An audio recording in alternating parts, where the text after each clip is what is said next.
This is The Mask of the Tiger.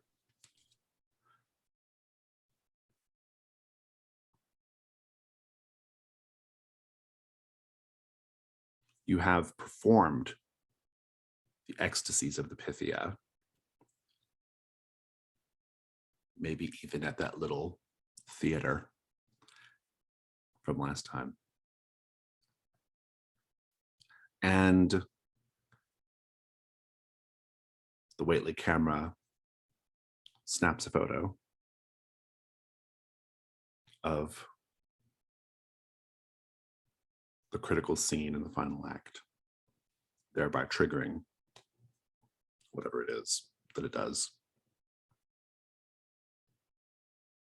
When it's all said and done, you're still in an empty theater, and maybe you did it right, maybe you didn't. There is a woman in a box, your sole audience member who you don't recall being there before. And she's in that box that was burned up, but it's not burned up anymore. This woman is wearing a sort of Venetian style mask, but it's like the frame of it is like serpents. And she's wearing like a kind of glimmering iridescent green gown.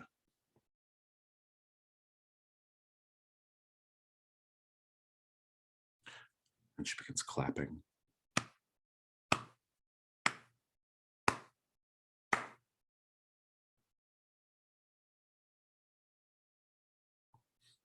What do you all do? Robin bows, obviously.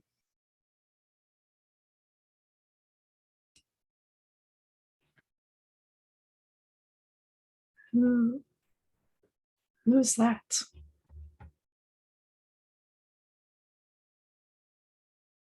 Do I recognize this person, or? At this distance and the fact that she's masked, I'm going to say no, but maybe if you get closer or talk to her. I'm going to step forward and who might you be? Your mask covers your face, so I cannot tell who you are. She stands up and she says, all will be revealed in due time. For now, there is the very important matter of the after party. And she begins coming down the stairs from the box. Finally, someone's speaking my language. An after party, you say? Is there anything I can do to help prepare? She comes down into the main audience seating area in the row, just yards away from you all at the stage at this point. And she says, no, you're the guest of honor, all three of you. We wouldn't ask you to work when you are being feted. Please follow me. And she heads towards the exit of the theater, which, if it's the same theaters, just spills out into London. But what do you do?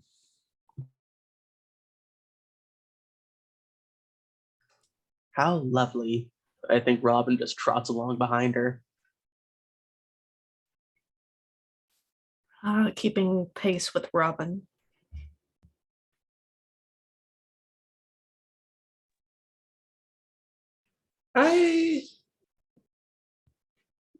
There's the knowledge that we completed the ritual, but I also think that things feel very different for me here. And so I'm very well aware that we're not in London anymore. And so I think, I'm excited by seeing what there is to see.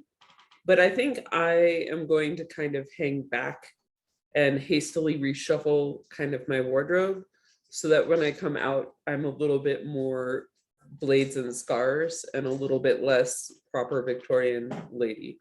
Do you, to be clear, do you go like backstage instead of going towards the exit?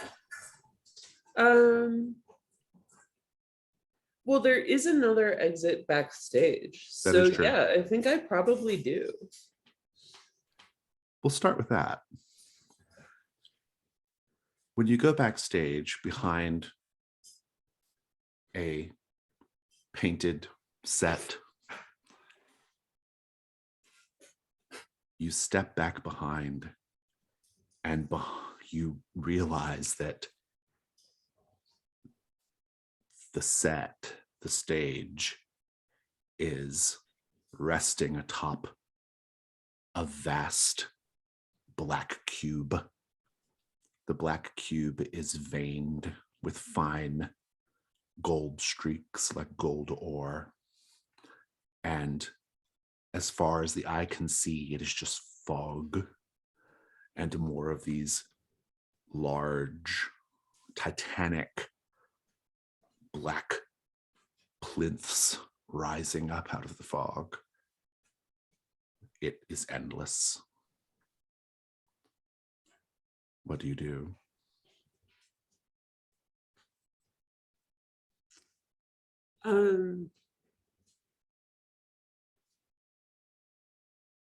To some extent, I think Ms. Sand is going to be having a problem with reconciling this right now. So I think this might be a little bit of a religious experience where I'm probably going to stand there for 10 minutes before going back the way I came and following everyone at a distance. I think I would like for you to Out do the front. I'd like for you to do the night move. Okay. What are you afraid is going to happen if you lose your nerve, I guess? What am I afraid is going to happen? I think, so I'm viewing this landscape and all of my conventional means of interacting with the world between the dark presences and the blood of myself or others just aren't present there. And I think that if I fail to follow this woman who greeted us from the box, it's possible that I will be kind of lost in this void. And so I think I feel lost and powerless right now, and I'm hoping to kind of get back to something vaguely familiar. It's worse than that. You will be made the captive of your current host. Roll with composure, actually.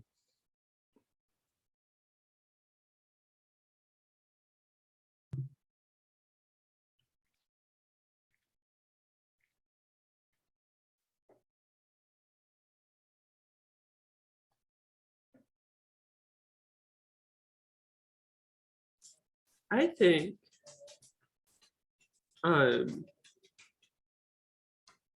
I am trying to ground myself right now. So I think I'm rolling, rifling through what I have. And I think the thing that I find that grounds me the most is a little scrap of the frog wax that I am carrying in one of my pockets. Sure. It's a literal representation of your mastery over of magic, right? In places like this. Yeah, I like it. Roll with advantage.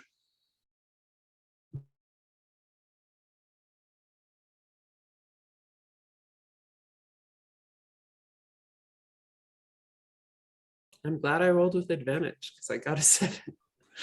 Very good. You succeed. You will keep it together. I think I'm just going to give you a condition. The condition is going to be, it's just going to be the fragrant void. You're seeing it for what it is. Meanwhile, Robin and Burnright,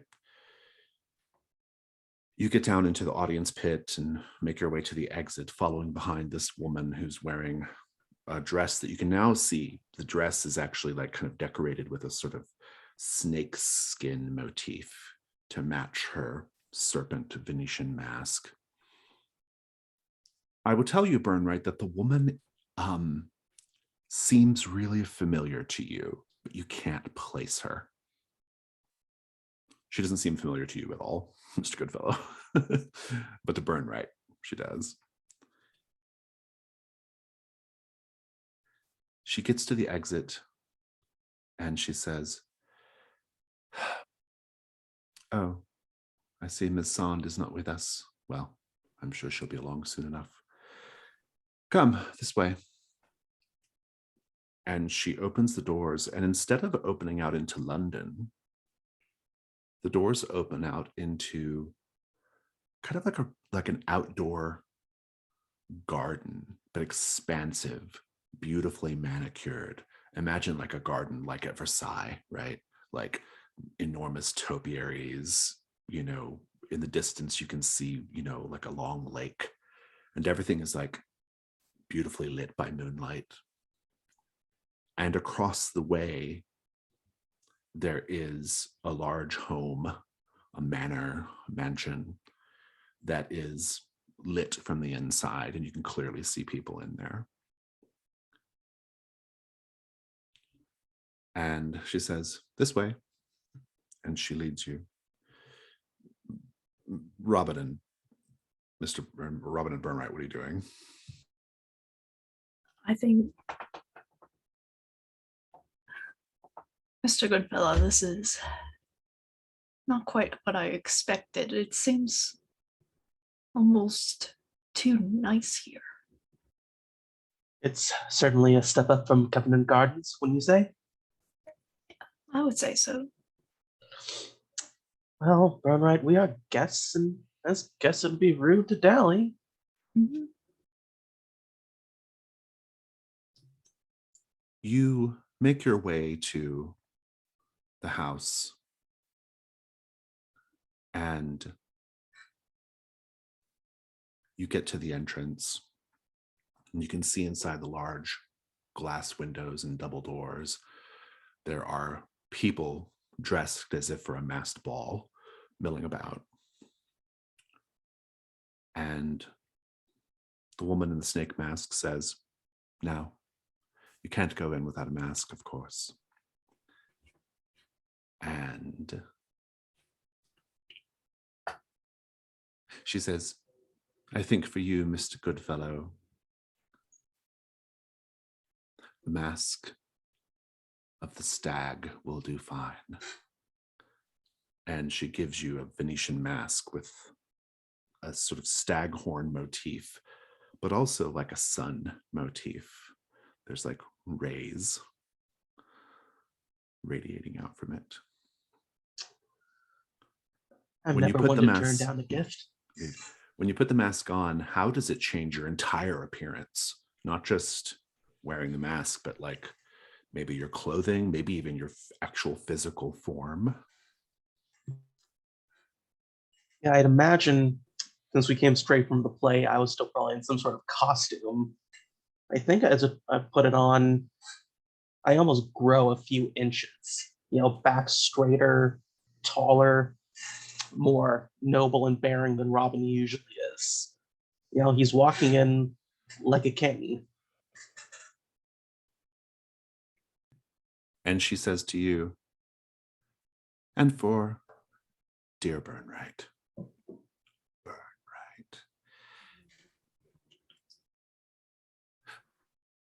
the tiger that stalks the shadows."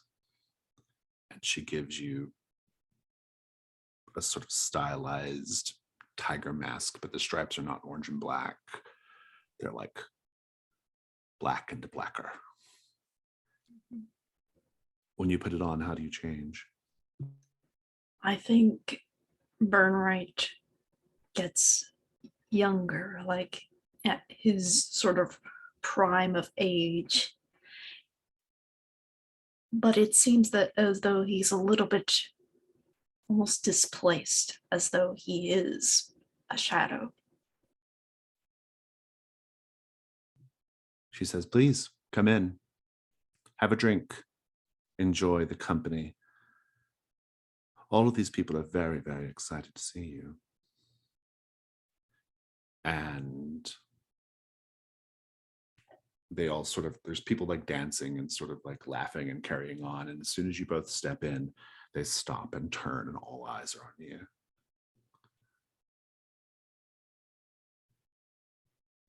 Miss Sand, you come back out to catch up with the group, and I think you're in the garden part. You see the house, but there's no one guiding you anywhere. What do you do?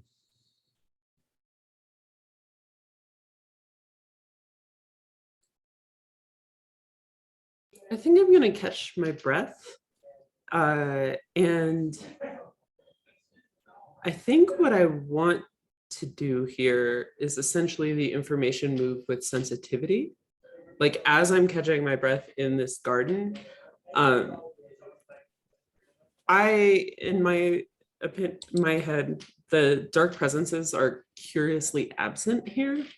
And so the thing that I am familiar with and the shadows that are constantly dogging the edges of my vision are just absent here. And so I think I am going to sit, and I might just find like a rose bush and prick my fingers on it, just to see what there is here that I can't see with my normal eyes. Yeah, I like that. That's very good. Go ahead and do the information move with, with sensitivity is fine.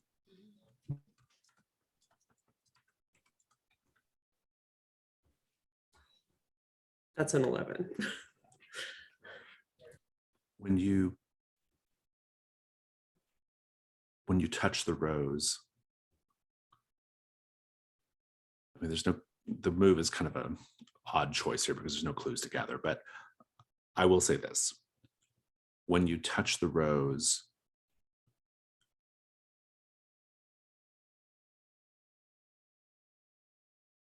you can tell that it's just the idea of a rose. It is not a rose. How can you, what's off about it?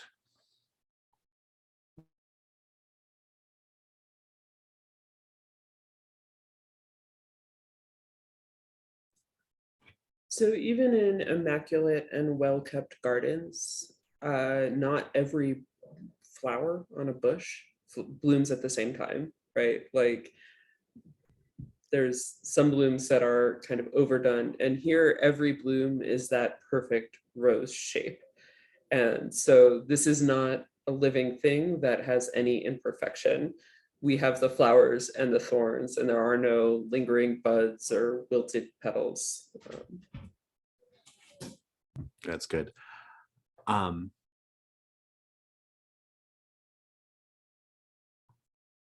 Yeah, I didn't even need you to make a roll there, to be honest. I would have just told you that.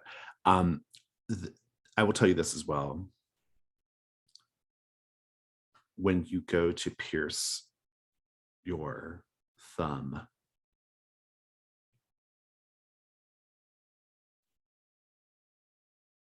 the little droplet of blood that beats up on your finger, you are able to shape it, to give it form. How do you know that?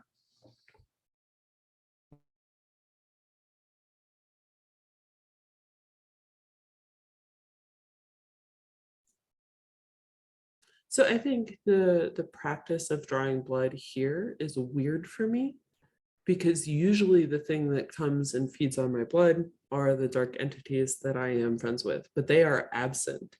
And so I think I'm paying attention to the blood on my hand, where I pricked it, just to see, like, that's part of my question, is what would happen here. And I think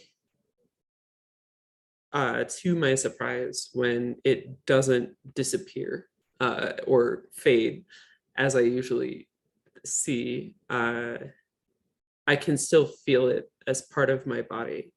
And so as it rolls over my hand, I feel that I can still control it and kind of sense what is nearby to it.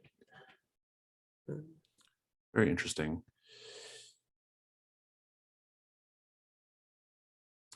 The house beckons. You can hear, you might even see up ahead, Mr. Goodfellow and Burnright going inside, Yes. following behind the woman who beckoned you all down. So what do you do at that point? I will follow everyone to the house. And I think I will kind of hurry through the gardens. Things are sufficiently alien here that I think the familiarity of the banter with Burnright and Robin is calling me.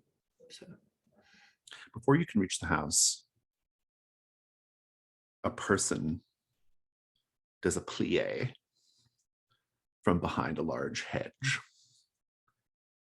They are dressed in a sharp sort of military uniform, and they are wearing a glittery mask of the Nutcracker. We'll come back to that. Back in the party, what are the two of you doing? Are you relaxing? Are you enjoying yourselves? Are you talking to people? Is there anyone who seems to be in charge or of a higher social station?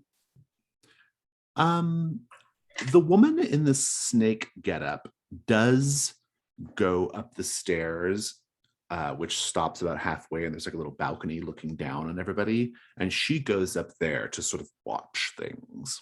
She's clearly keeping an eye on everyone. Otherwise, everyone else, if you get close up to little pockets of people who seem to be chatting, they're just saying nonsense words. The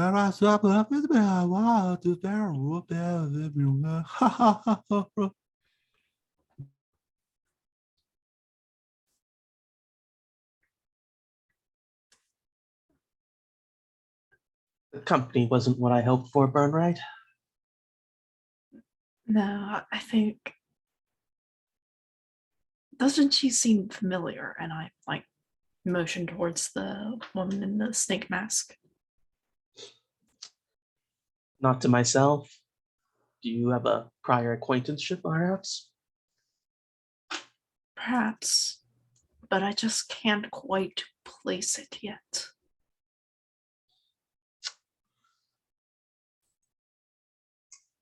Perhaps you should go ask. Mhm. And I'm going to go up the stairs and try to talk to her some more. She turns and says, "Are you enjoying yourself, Burnright?" It's a very, very nice party, but I have to ask, since you know my name and you seem so familiar to me, might I ask for yours? I have one even better on you than that. I know both your names, not just the one.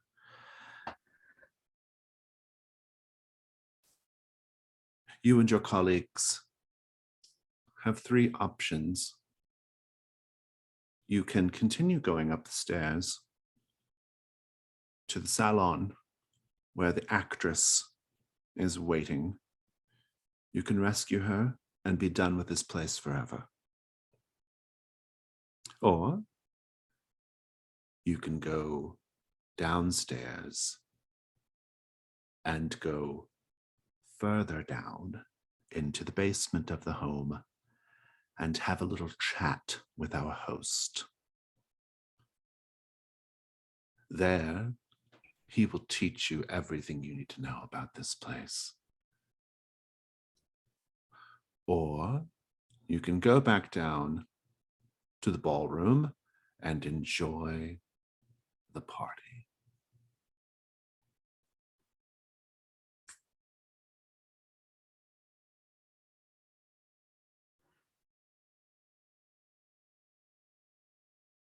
I think Burnright is just completely thrown off kilter, trying to think of like anything he can do because like every impulse in him right now wants to strike back and lash out. But this person in front of him is a lot more dangerous than he is. Mr. Goodfellow, are you still downstairs or did you grow up with Burnright? I imagine I'm still milling around the crowds on the lower level. Everyone's just like saying nonsense talk, or they are sort of enacting routines, almost like animatronics or something, right? Like they but there's one person there, a person who is wearing a gown that is covered in iridescent butterflies. And she approaches you and she says, "There is another way, Mr. Goodfellow." I'm sorry. I'm afraid we haven't been introduced.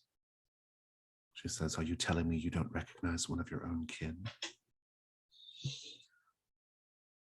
Not specifically. Well, I'm here to give you a message.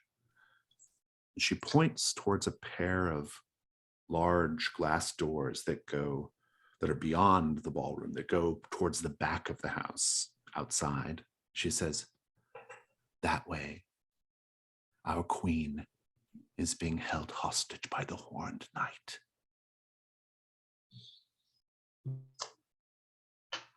That simply will not do. And I head towards the doors. She says, No, you mustn't go alone. Even you are no match for the Horned Knight by yourself. You must convince the others to go with you." No offense to them, but surely Robin Goodfellow can fight his own battles. And she smiles and says, "Perhaps so." Meanwhile, Ms. Sand, the person wearing the Nutcracker mask, says, "There's nothing for you there, dear. You'll want to go across the way." And he points you to what appears to be a large sort of, how to describe it? It's a separate building, well lit, but with seemingly no one in it. And it looks a little bit like it looks kind of like a bandstand or a gazebo, but it's closed up on all sides, right? And it's bigger. He says, "There's someone there who has been waiting to speak to you for a very long time."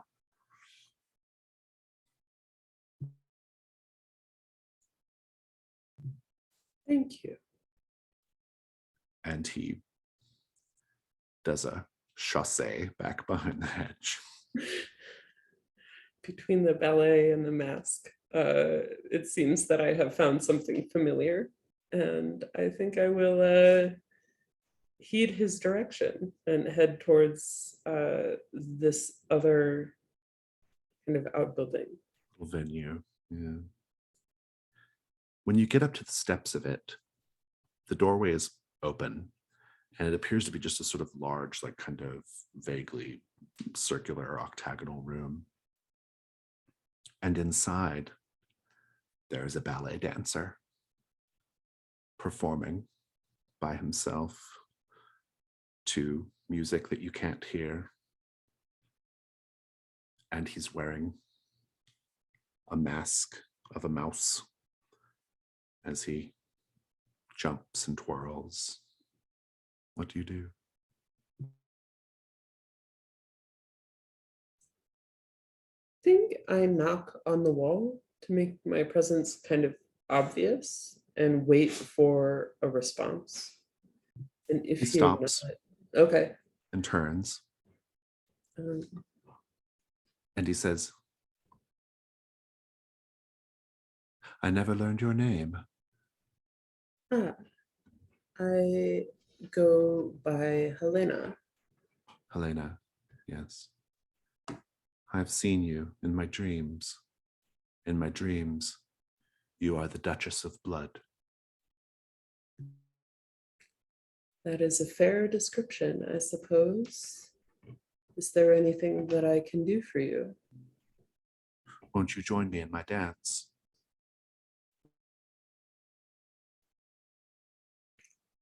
The last time I joined someone in a dance, it did not end well for them. So I will, but only if you insist. Oh, I do. Very much so. Okay.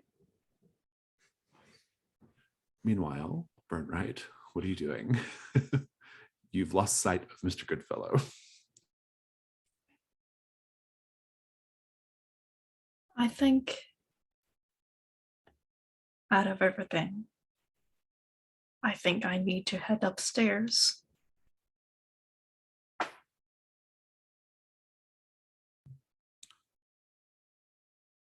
You can. Mhm. The stairs lead to, they end in front of a door. Plain, but there's nothing remarkable about the door, just a plain lacquered door. Do you go in? Yeah. Inside, there is a circle of very comfortable looking velvet chairs. And in the middle of the circle, there is a large glass cube. And standing, well, that's not quite right. I shall say, suspended in the middle of the glass cube is a woman, presumably the actress Penelope Levy,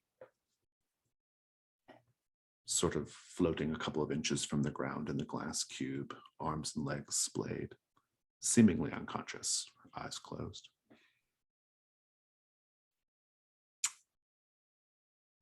There's a man in one of the chairs, and he says, Roger, come in, sit.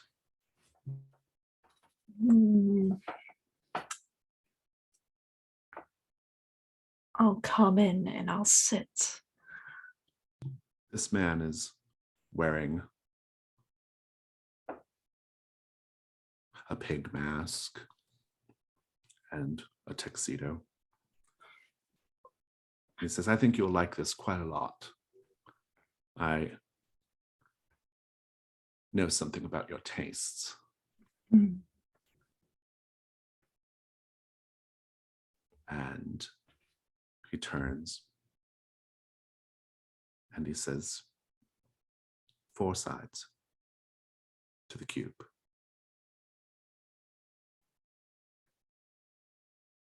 Pick one and place your hands upon it.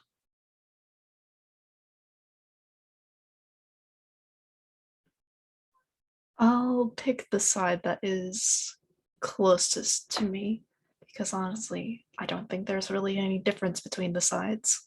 He says, that side will cause Miss Levy to be very, very sad indeed.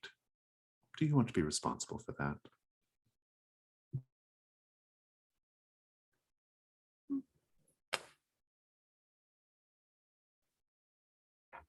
I'm not sure if I care all that much, really.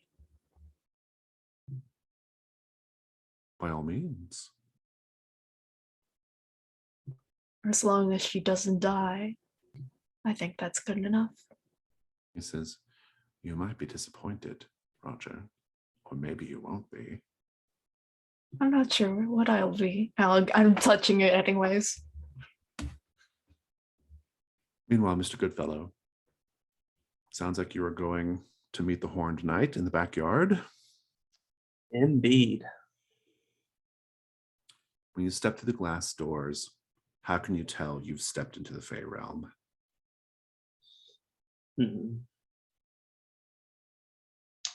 I think there's a golden haze that kind of falls over everything, even more dreamlike than before, and a warm, soft smell of musk in the air.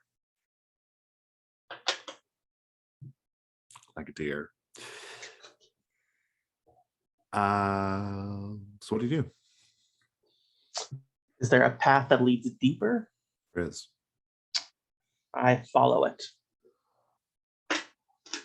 You follow it for a time, and you can hear the insects and the birds and the trees whispering with excitement or scandal at your appearance in the wood. What sorts of things are they saying? I think they were just whispering, you don't belong, you don't belong. You shouldn't be here. Exile, exile. Indeed. Miss Sand, the dancer is the boy you murdered with Julius, but it's as if he was allowed to grow into a man.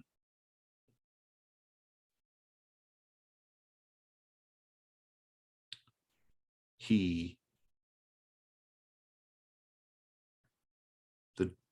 dance at first is quite gentle. He's helping you with the arm movements and guiding your body into the moves. But then the dance becomes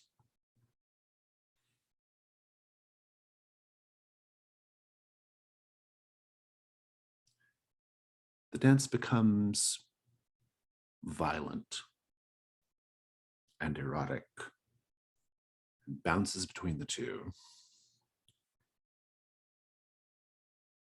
How are you feeling and what are you doing?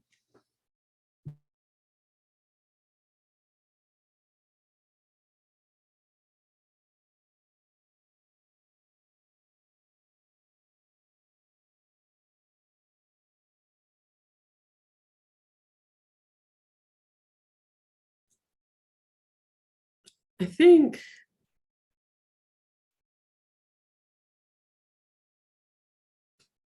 I have a series of questions for the boy.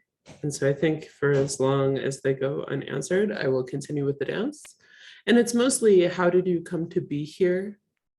And who should I talk to? And also, I want a sense for if he is trapped here, if this is him being trapped, or if this is him enjoying a life that I denied him in the material world. I'd like the night move with vitality, actually. What that are you makes- afraid is going to happen if you fail? I am afraid that this dance will go too far. There is the violence aspect to it. And quite frankly, even if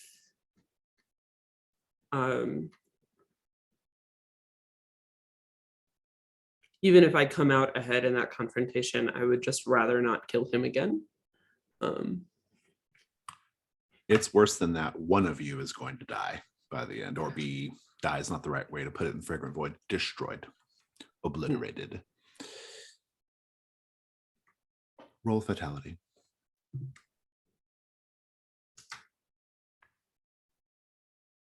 Oh, and also if you reap what you sow, I wanted a disadvantage too. Okay, well, I'm not going to re-roll the dice because I rolled a 3. Fair enough.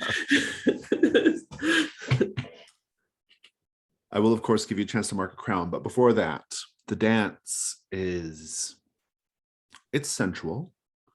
You're asking your questions, and he's telling you, he's like, I am trapped here because you took my blood. This is where everyone goes when they lose their blood. This is the condemnation that we face. I hate you and desire you in equal measure, you and the other one. If he were here, I would do the same to him that I am going to do to you. And at a certain point, the moves that he's guiding you through are getting a little tougher, a little more dramatic, a little more strenuous. And eventually, he dislocates your arm. And then he plants his knee. He raises you above his head with your arm dangling. And it would be a beautiful scene if not for your dangling arm as you're spread back, and if not for the fact that he uses his strength to basically fold your spine in the wrong direction. And blood begins, as you're hanging backwards, folded the wrong way, blood begins pouring out of your mouth and dribbling down onto the marble. And he says, all of that belongs to me now, Helena. And I will be free of this place.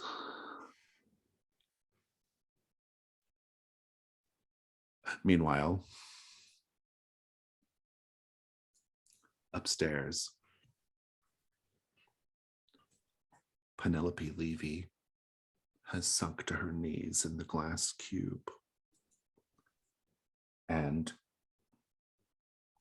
she begins weeping into her hands, tears dribbling between her fingers.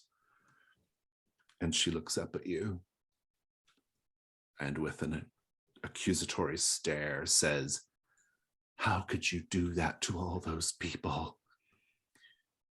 And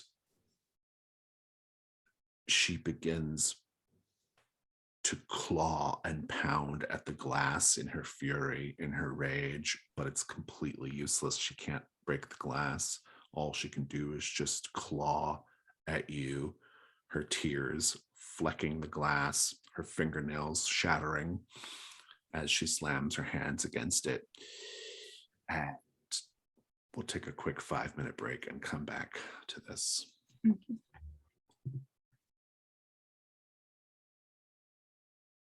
Mr. Goodfellow, you step into a clearing, and you are met in the clearing by another, a being that you know as the Horned Knight. He is in the form of a man, very tall, about 8 feet tall, rippling with muscle. His skin is the color of sort of like, it's a delicate green, like the shoots of new leaves, right? Or new leaf shoots. And he has an impressive rack of horns growing out of his head. And he's wearing no clothes. His erect barbed penis is very visible. And he steps out to meet you and he says, exile. Greetings, good Sir Knight. I see you are happy to see me. He says, oh, always the jester. Some of us are here doing very serious work. I can tell. Have you come to rescue the queen herself, soon to be in exile? You will have that in common with her. Much has changed in my time away, I see. What has led to this turn of events, I may ask? She has lost her power. And so she is being punished. She has been held here now for several centuries. Could not have happened to a kinder monarch. I pose the question again. Exile, why are you here? Me? I simply wanted to gloat. Oh. His footfalls are very heavy. Each footfall sounds like a herd of stags running across the grass. And he says, so you want to see her? Well, I didn't come for your company, as pleasant as it is. You will no doubt engage in trickery if I take you to her, and so it would be foolish of me to do so. Trickery, me? Good Sir Knight, there is no one more trustworthy than Robin Goodfellow. I live to serve. He smirks and says, he goes back and he sits down on a rock to consider you. And he says, tell me why I shouldn't rip you in twain.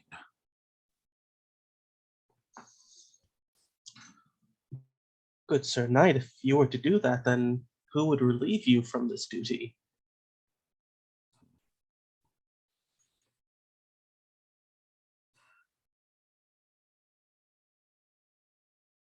Surely you would desire a break from your travails, a chance to stretch out those mighty haunches of yours.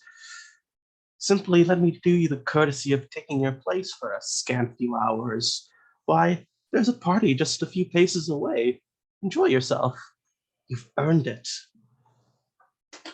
Night move. What are you afraid is going to happen if you fail? I'm afraid he will politely decline and tell me to go away. It is worse than that. He will be affronted by your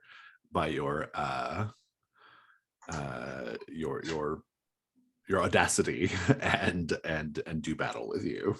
Insist on dueling you. Go ahead and roll with presence. I'm gonna see if I have an item I can use here. Sure.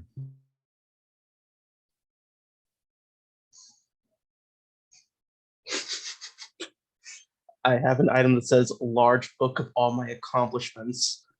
That's pretty good. Yeah. So I will mark that and show it to him to show my extensive experience in guarding things and how I'm just a totally trustworthy guy. I love it. Go ahead and roll. That is 11 plus 3 is 14. Very nice. Okay, it works. I owe you a bonus. I'll think about that in a minute. But is there anything else you want to say in the scene, or I can just go straight to him accepting it? I just want to say I just think it's really funny that I just win him over like that. I think so too. He stands up and he says,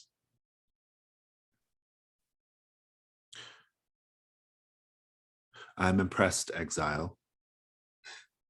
The stories I heard of you were not flattering. And yet, not only do I find myself tempted by your offer, I'm going to make you an offer of my own. To join me in the hunt when you are done seeing our traitor queen. That is a very kind offer, Sir Knight, and I shall be happy to oblige you. You should know, Exile, that the hunt is a very invigorating endeavor. you may not have the stamina for it. Oh, trust me, I am not as frail as I appear. And he walks towards the party and points you in the direction deeper into the woods toward the queen. Yeah, I think Robin smirks like, can't believe that worked. And continues on. Indeed. Ms. Sand, you've been cracked open like a crab claw, and all of your blood and meat is spilling out onto the marble, unless you're marking a Janus I mask. think I'm going to mark a Janus mask, specifically the darkened threshold. Ah, very good. What does that do? Just feels poetic at this point. Narrate a scene in which, possessed by a dark entity, you harm an innocent. Oh, do you want to do that now? No, I can wait for Okay. that will give me more time to come up with something. But yeah, Okay. I'm going to mark that Janus mask. So your results is 7 to 9 then. I think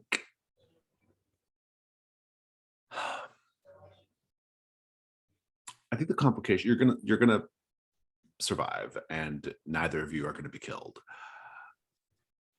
The complication is going to be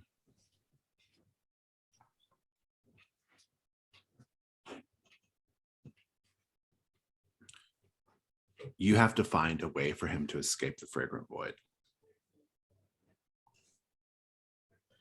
I think the way I would like to appease him with a gift of some of my blood and then bring him with me as I move on. How does the dance go though? Describe any of that. I think it's still very rigorous and violent, Yeah. but not deadly. I think it was the minute when he said, "You took my blood and that's why I'm trapped here," right before he dislocated my shoulder, where I think the blood on my hand that I have discovered that I am able to control, and that like still weeping wound, I think I at that moment splash those few drops of blood in his face, which interrupt his ideas for the rest of the dance. And so there, with blood in his face, I say, "Well, as the Duchess of Blood, I could knight you as my page and give you a gift of some of mine." And at that point, I think, as he has moved behind me for this move in which he is about to dislocate my shoulder, I think he slows down for just a second. And I turn to face him and say,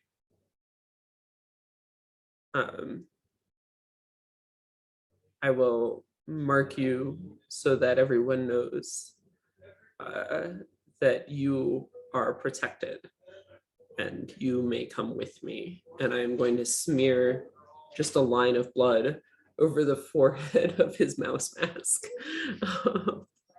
and hold out my hand to invite him to leave this enclosure with me and head towards the main house, which I realize some people have left already, but Yeah, that's good. When you leave, the two of you are transformed physically into the Duchess and Page of Blood. What does that look like? I think my initial attempt to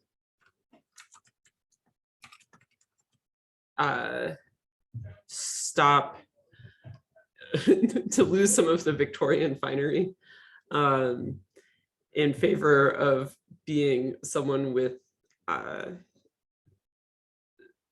scars and blades is almost subverted, because I'm now wearing kind of this elaborate, heavy Queen of Hearts costume, including a mask that is jeweled with red, like driplets coming down to form kind of a fringe over my mouth. And in my hand is a scepter, with two blades, one pointing towards me and one pointing away. And I think Sir Mouse is here as essentially the Jack. So he is in a similar costume and with an axe at his belt and a curved blade in his hand. The curved blade curving towards his own wrist. I love it.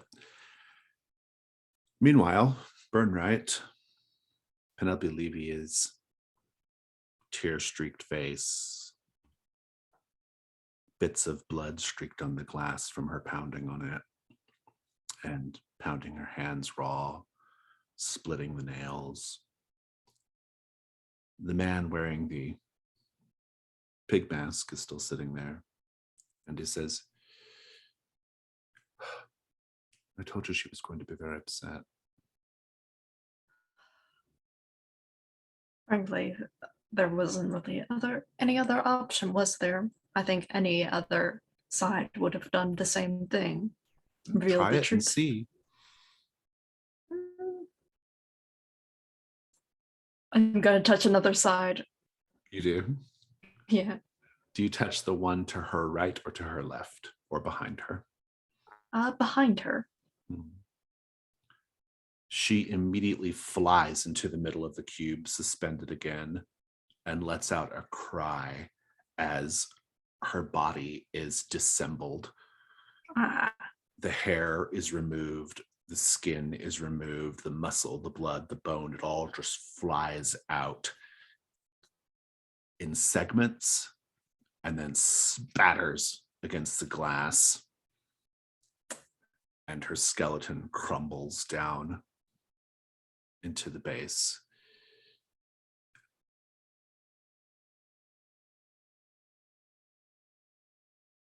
Make a night move. Okay. What are you afraid is going to happen if you lose your nerve?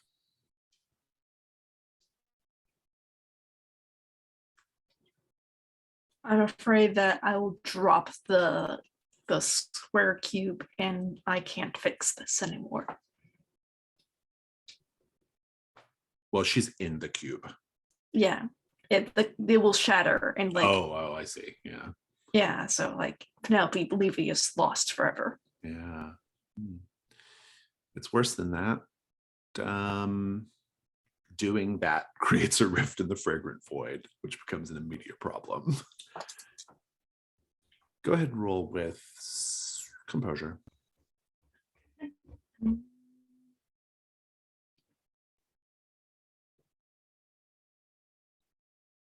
Since I am wearing a tiger mask, I'm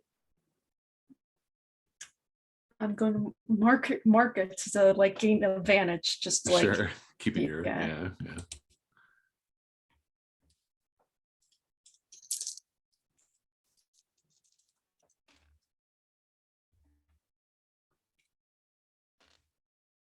Okay.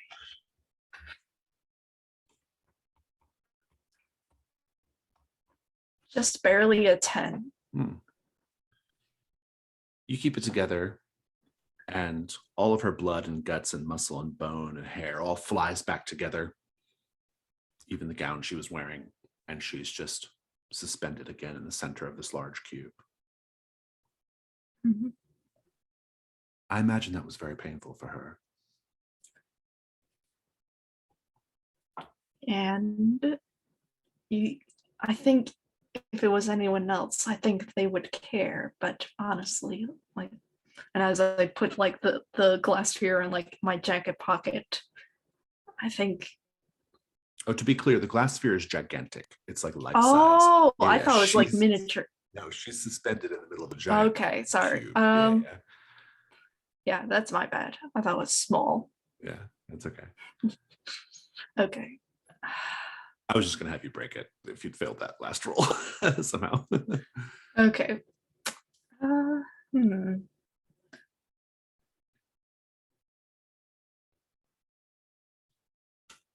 Let's go to Penelope's left. It's like before you go before you can reach it, The party has moved upstairs, Ooh. and they are led by the woman wearing the snake mask.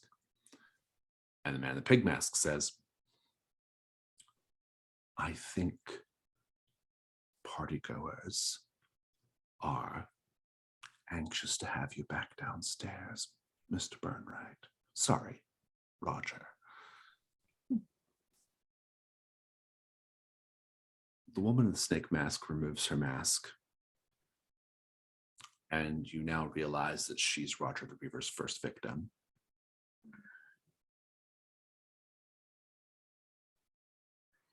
What did Roger do to her?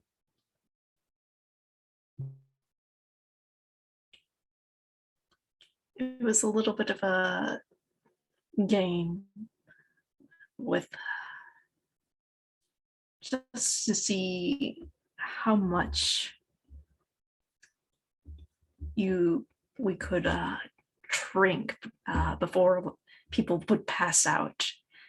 And the party, just like this, decided to go upstairs, and well, there's balconies and all sorts of things. It was just an accident, but there was something thrilling in that moment, having complete control over life and death.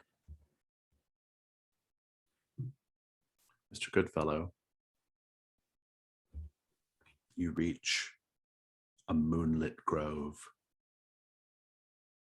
crisscrossed with spider webs, which glow white in the moonlight.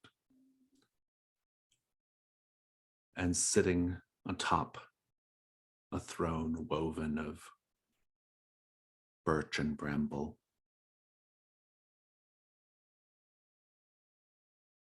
but held to it, trapped by the cobwebs or by the spider webs, is Queen Titania, emaciated, looking very haggard and old, slumped over in the throne that she's bound to. Who's there?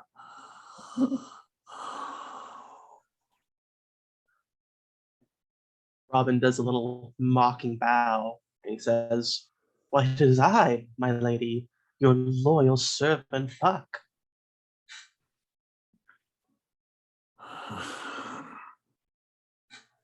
Have you come to mock me?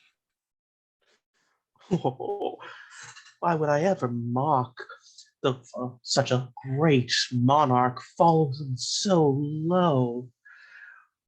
How could I ever find joy in the pathetic sight of you, haggard and old and twisted?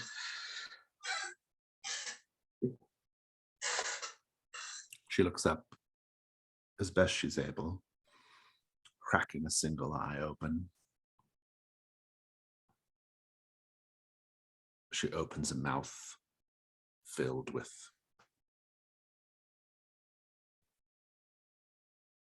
teeth that look like they're about to fall out, loose and rotten.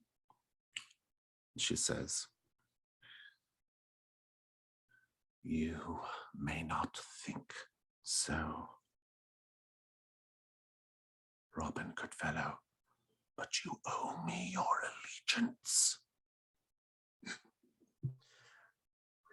Oh, I dare say, my lady, you forfeited my allegiance when you exiled me, cast me out like a petty little thing. Oh, it does cause me so much despair to see how you've fallen so low, bereft of my service.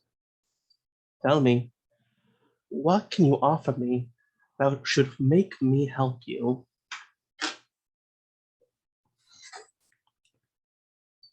It is true, I am brought low. It is true that the widow witch holds my power. It is true, I was betrayed. But I am still infused with authority in this realm. Even in my dilapidated, incarcerated state, I have the power to revoke your exile and allow you to return home. Yeah, I think at that sort of a shadow falls on Robin's face, and he sighs and says, well, kind as I am, I cannot simply allow my dear Queen Titania to suffer so. How can I free you from your bondage? There is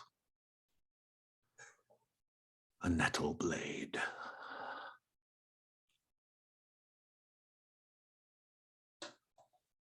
In the possession of the Horned Knight. Get it from him. And that is the only thing that can cut my bonds.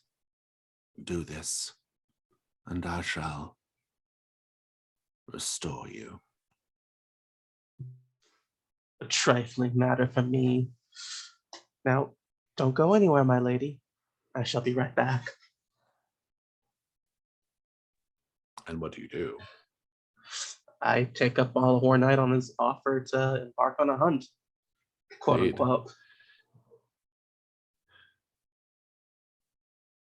Ms. Sand, when you and the page arrive at the party, it's quite empty. You can hear it's moved upstairs. You hear one after the other people yelling accusations. You did this to me. You did this to me. Indeed, Burnright, all of the guests have removed their masks to reveal themselves to be victims of Roger the Reaver.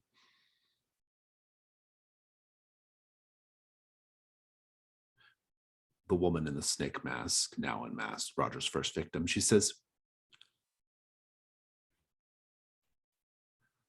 Apollo granted the gift of prophecy to the priestesses at Pythia.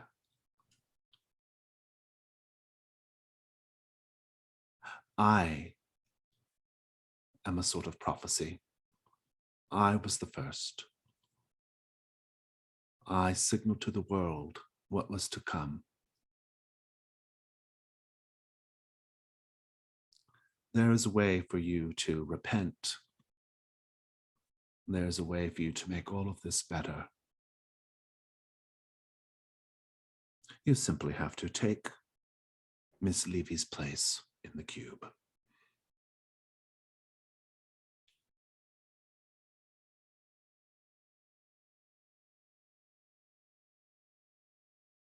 I think even though I'm masked, I think you can still see the whites of my eyes, and they get very wide. And I think that this victim has seen this look on my face before, just shortly before she died. I think you're mistaken. You are asking someone who feels no need for repentance to repent. And I'll grab her neck and try to strangle her. The other guests will descend upon you. Mm-hmm. Ms. Sand, Mr. Goodfellow, and indeed the Horned Knight and the page, they all arrive at this moment of the guests attacking you, Burnright. You can all hear the commotion upstairs. Ms. Sand, I don't know how you react to seeing the Horned Knight or these other things, but it is what it is. And there are the stairs that go down to the basement as well, where the host of this party can be found.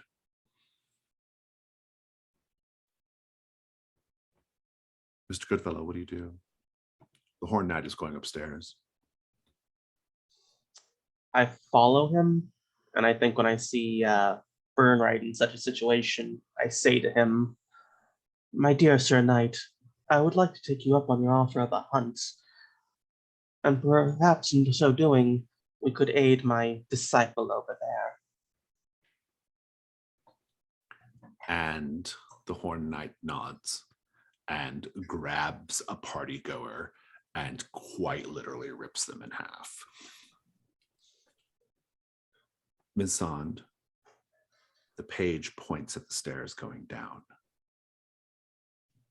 She says, "That is the one who is responsible for all this. It is down there."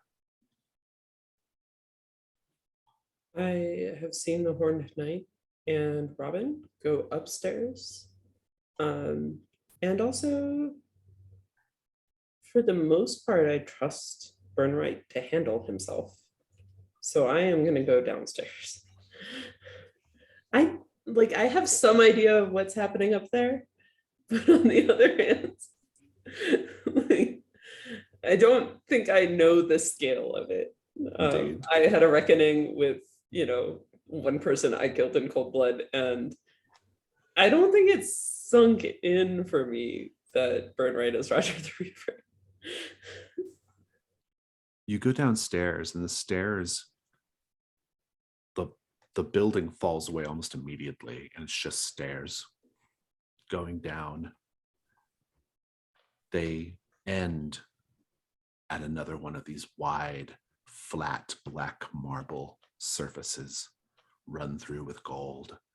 And you see, and it stretches, it's like as big as a football field.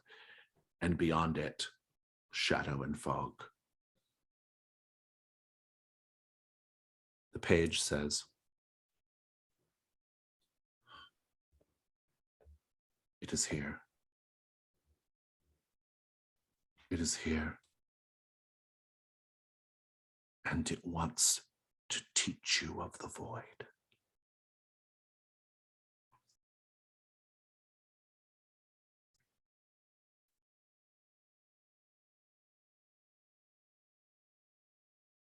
I suppose, as a being of blood and darkness, it is only right that I listen. Do you have some idea of what I should do to so learn? He says, "Let's walk." And the two of you walk hand in hand across this black marble surface. You see in the distance many black pillars rising up out of the fog. It goes on endlessly. And you can see atop some of the pillars, there are scenes playing out.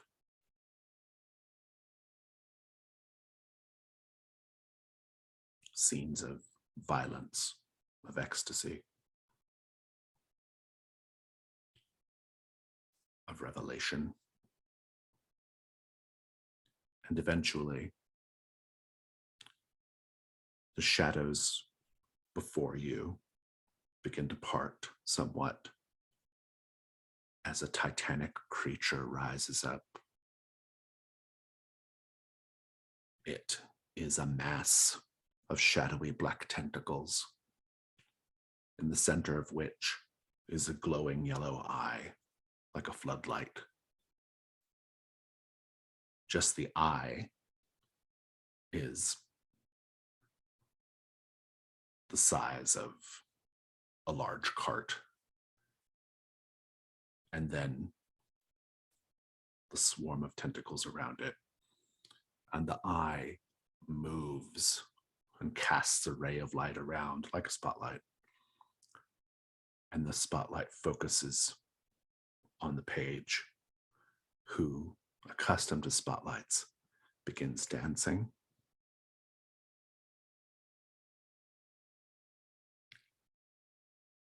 And the creature speaks. And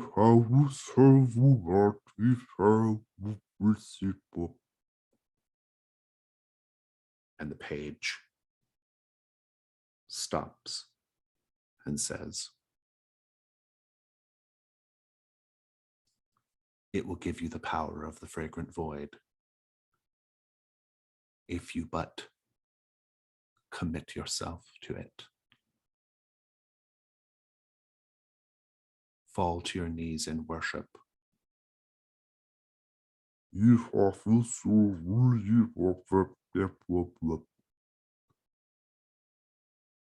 know no Lord above it.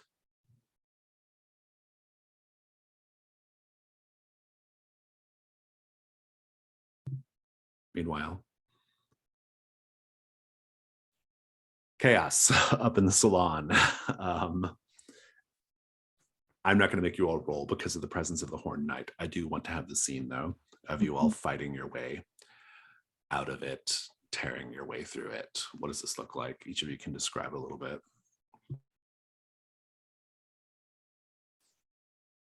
I think that as like I was strangling the first victim, I think people are like tearing at me, like scratching me, but it's not enough. And eventually she does expire once again. And I take out Overt's blade because I still have that thing. And I start carving my way through.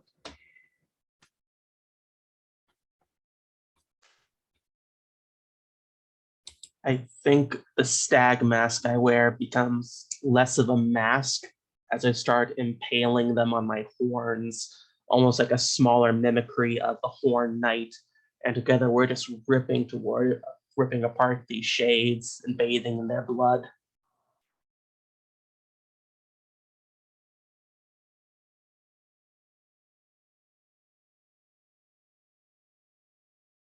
And the Horned Knight is doing his part. People scream in agony and ecstasy as they are impaled on him as he tears at them. He sings a song, a joyous song of the Fae, as he rips the partygoers to shreds.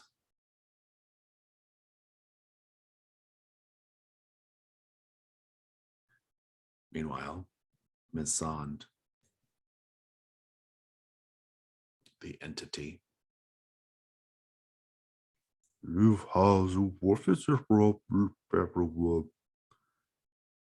the page, what is your answer? I think I do fall to my knees and pledge myself to it. And I think to some extent, as I do so, I am weeping with relief because I have felt for so long like I don't alone have the power to oppose the coven. And this thing is offering me something similar. And so, yeah, I think that I fall to my knees in front of it and I am weeping. And I think my tears kind of mix with the red jewels so that it looks like the top half of my face is just bleeding this wet red liquid. Fantastic. Your condition, the fragrant void, becomes drawn to the void, and it's permanent. But you have access to a brand new move called Voidwalker, allowing you to reach the fragrant void as you wish. As long as you, well, the specifics of the move say, when you have the cosmic passage marked and use an object of power to attune to the fragrant void, the camera is sufficient or anything else that would work.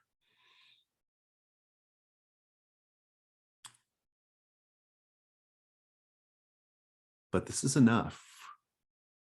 This little nightmare is over and ending. Mr. Goodfellow, you are not going to get a chance to free the queen, but you will get the nettle blade. What does that look like? Mhm.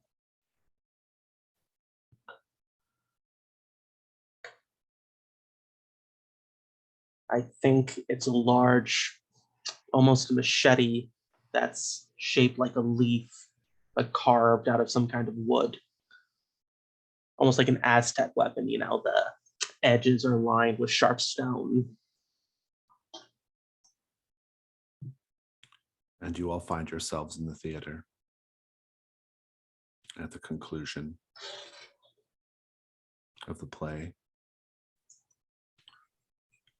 Penelope Levy is there too.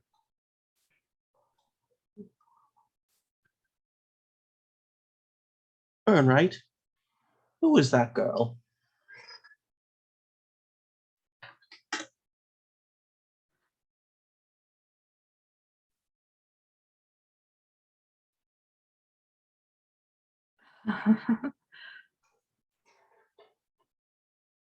I think as we're transported back to the waking world, I stand up.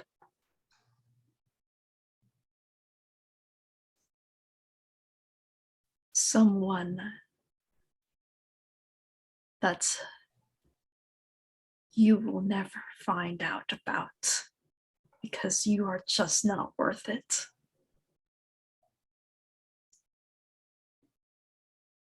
Pardon me?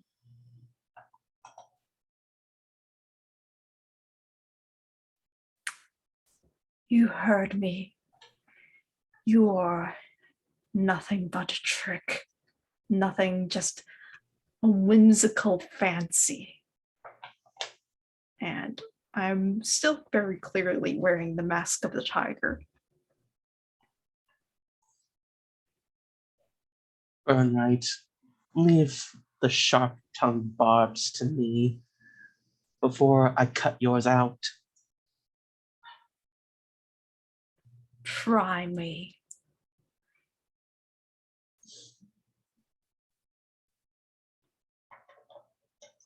Before I do anything, I'm kind of curious what Lena's response is.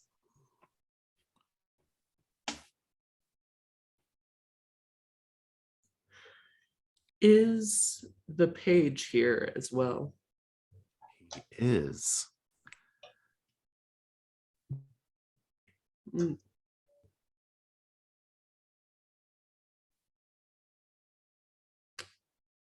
Burnright. We've always known Robin was a cheap trick. It's rude to point it out now.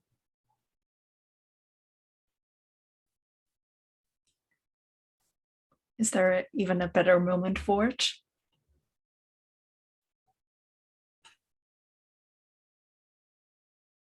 I think this is not the time to fight amongst ourselves, because I think we should be beginning to make a plan. Now that we can go to the void and back, what shall we do?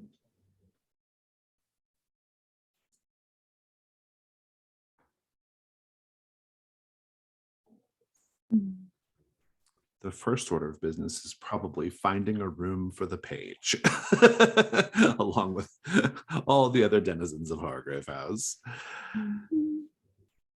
Penelope Levy is very confused and doesn't know what's going on. And she just stumbles off into the night. The page will look at you, Ms. Sand. And he's an adult now. He's not a kid anymore. He says, I want only one thing from you. Yes? I want the other one.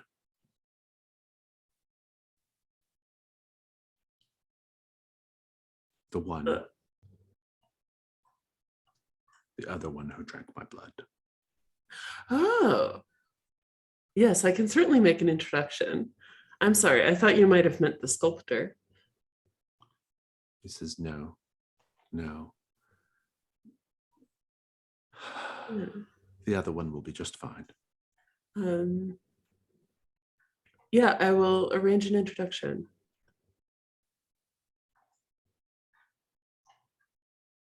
And I think that will resolve the Waitley camera.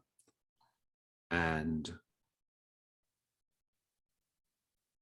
we'll go ahead and do a call for any Janus mask scenes that we need if anybody wants to do that. I have the Darkened Threshold.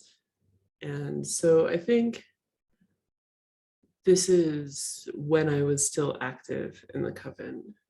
There was a habit for me to sit at the head, right? And for me to act as the intermediary between whatever supernatural presence is and the rest of the coven. And they would invite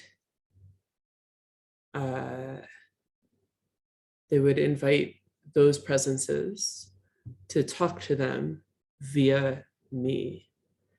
And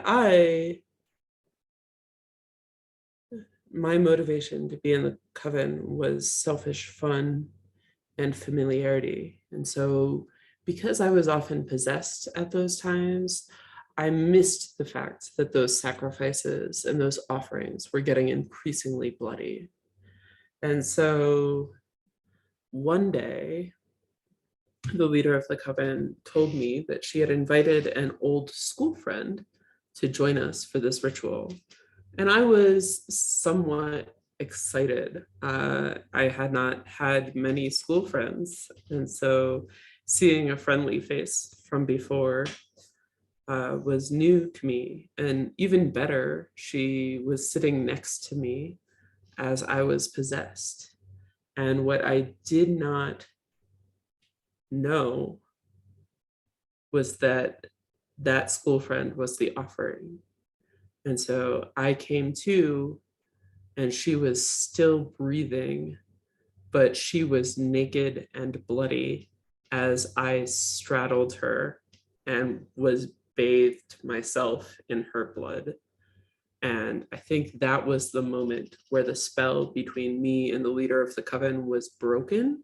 It was not the moment where I chose to leave the coven, but any affection that I thought still lingered there was so clearly absent in that betrayal.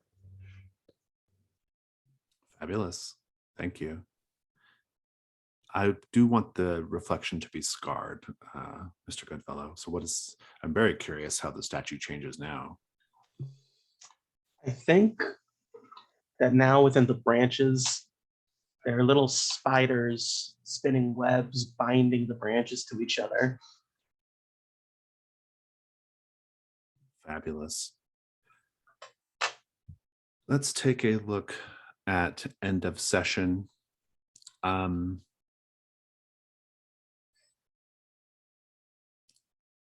Everyone's getting credit for resolving a threat. And then, well, it's not even into sessions, dawn questions, isn't it? It's not really dawn phase. Everyone take an XP for resolving the threat. We're not otherwise having a dawn phase.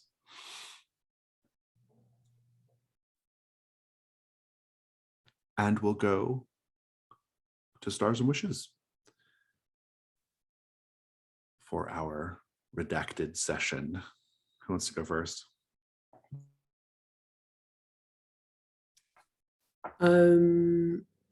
I really liked that this session was a lot about making each hunter reckon with their past. And I have to say, I am really looking forward to spending a night phase inviting Julius, for a rendezvous in the ritual room, only for him to meet the page there. I think that will be very fun. I think Burnright developing a bit of a spine is interesting. And so I did really like Burnright talking back to Robin. I also think Robin now perhaps has incentive to be a little bit more friendly with Miss Sand, because Miss Sand can fulfill the promise that Robin made to Titania. And so how that works out is going to be interesting. Yeah, I would just a quick segue there with one of my wishes. The current remaining threat is a spider fae. So there's like a lot of like opportunity to get resolution on the whole Titania thing, which is why I kind of saved it, Sasha. I didn't let you resolve it at the end there. But yeah, sorry, go ahead. I got that.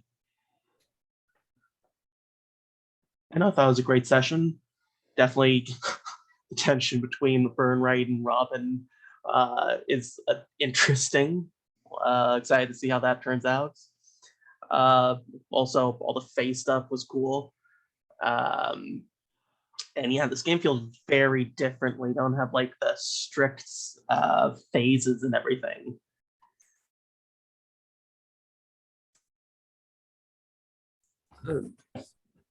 Also, I think it is interesting that recently Robin threatened the Limehouse Lurker, and I think both Burnright and I were like, but then with the threat to Julius, there's no such hesitation, right? Go kill him. It's fine. The architect of his own misfortunes. I had a really good time. I love the sort of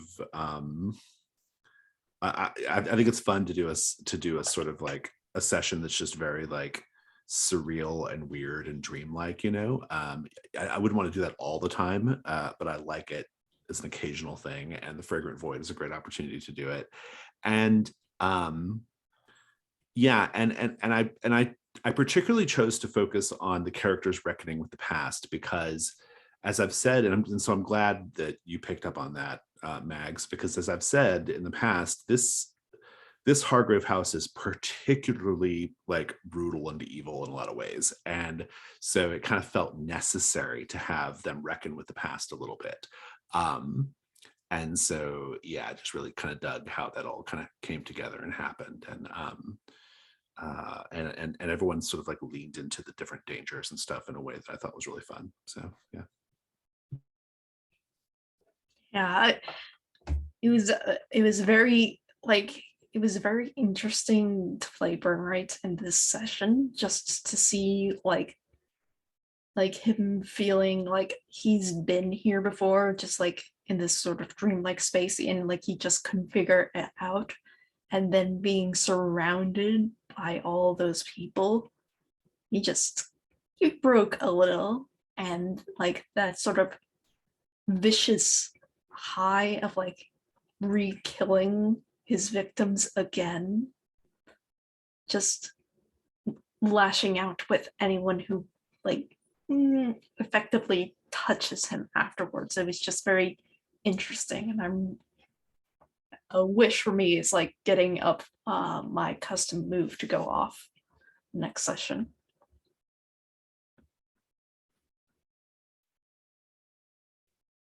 Yeah, I have an additional wish of